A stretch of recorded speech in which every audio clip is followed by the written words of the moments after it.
When you look all around you and you see poverty in Nigeria today, you think it's by accident. It's not by accident. It is by design. Poverty and ignorance are important ingredients in the maintenance of feudal orders. The more you know, the more questions you would ask. And the richer you are, the more time you have on your hand to think. Your capacity to use your brain is a challenge to feudalism. That is why you have weaponized ignorance chasing Nigerians around. The poverty you also see is by design, because the poorer you are, the less likely that you are going to ask questions of those who rule you.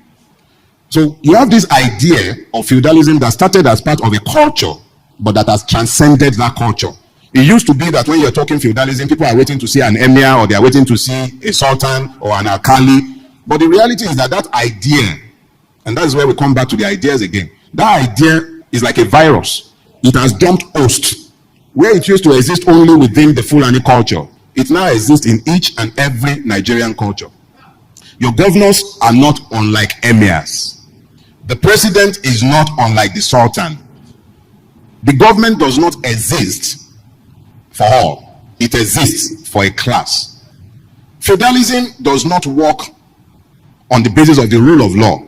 It works on the basis of impunity, which means that somebody somewhere must be able to decide to whom the rules would apply and to whom it wouldn't apply, to whom the laws should apply and who should be above the law. So you find very quickly that it is impossible to build a nation, because nations thrive on citizenship. Citizenship comes only when there is equality and the law is ruling. And it is only when you have citizens that you are likely to ever have patriots. So you have a country, yes, but you don't have citizens. You have ruiners in place of rulers, and there are definitely no leaders. When you speak to leadership, you're talking about vision. It means that the person can close their eyes and see where they are going, even with their eyes closed. The Nigerian is forced to engage Nigeria as a tribesman. You are either an Igbo, a Yoruba, an Ijo, a Kalabari, a Fulani, and you are either something of that or the other.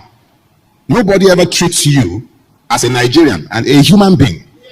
The only reason that has not happened is because of the need to preserve the capacity to apply unfair advantages. So you can't have an identikit of a Nigerian.